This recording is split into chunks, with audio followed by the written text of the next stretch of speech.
আসসালামু আলাইকুম প্রিয় দর্শক, আপনাদেরকে আমন্ত্রণ জানিয়ে শুরু করছি আজকের রেসিপি। আমি আজকে আপনাদের দেখাবো এগ প্রন ফ্রাইড রাইস। বাসায় থাকা কিছু অল্প উপকরণ দিয়ে খুব সহজেই আপনারা এই রেসিপিটি তৈরি করতে পারবেন। আর একই সাথে আপনারা এই ভিডিওতে পেয়ে যাবেন কিভাবে ঝরঝরে রাইস রান্না করা যায় এই টিপস। আর এখানে আমি এই রাইস রান্না করার জন্য যা যা নিয়েছি, আমি নিয়েছি আতপ চাল। এখানে আপনারা বাসমতি চাল বা যে কোনো ধরনের চাল ব্যবহার করতে পারেন। আর এখানে নিয়েছি গাজর এবং বরবটি কুচি করে, আর এখানে নিয়েছি চিংড়ি মাছ এবং ডিম।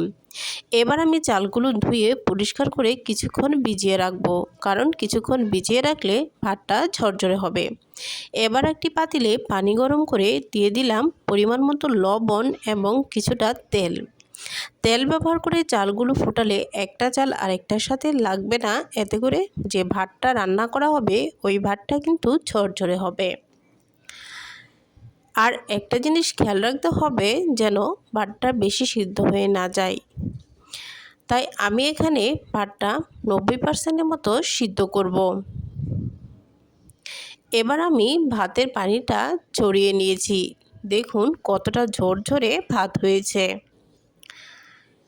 এবার একটি প্যানে তেল গরম করে দিয়ে দিব পেঁয়াজ কুচি, এবং এখানে আমি দিয়ে দিলাম কাঁচামরিচ কুচি। কিছুক্ষণ ভেজে এবার আমি এখানে দিয়ে দিব চিংড়ি মাছগুলো।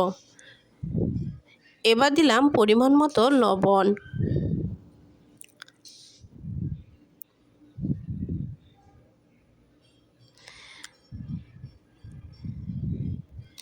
চিংড়ি মাছটা কিছুক্ষণ নাড়াচাড়া করে এবার দিয়ে দিব 1 টেবিল চামচ রসুন বাটা এবং 1 টেবিল চামচ আদা বাটা, এবং এখানে ব্যবহার করেছি 1 টেবিল চামচ সয়া সস।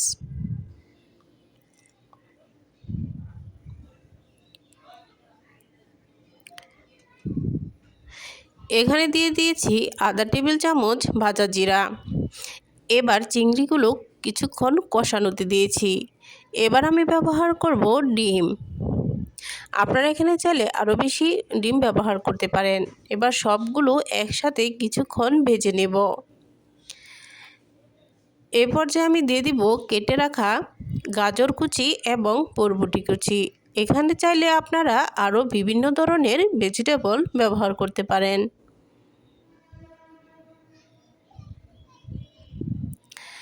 এই সবজিটা কিছুক্ষণ ভেজে এবার দিয়ে দিব রান্না করা ভাতগুলো।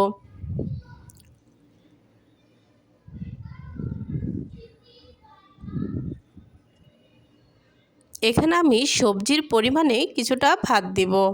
এবার সবগুলো ভাত একসাথে ভেজে নেব।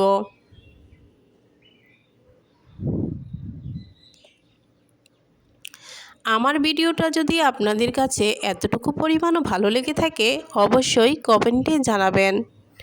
লাইক এবং সাবস্ক্রাইব করতে ভুলবেন না। দেখুন আমার ফ্রাইড রাইসটা কিন্তু হয়ে গিয়েছে, আর খেতে কিন্তু অনেক মজা হয়েছিল। এই ফ্রাইড রাইসটা কিন্তু আপনারা চাইলে ফ্রাই চিকেন অথবা যে কোনো ধরনের মাংসের তরকারির সাথে খেতে পারেন, অথবা শুধু শুধু খেতেও কিন্তু অনেক মজা লাগে। দেখুন কতটা লোভনীয় হয়েছে। অবশ্যই বাসায় ট্রাই করবেন। কেমন হয়েছে কমেন্টে জানাবেন। আল্লাহ হাফেজ।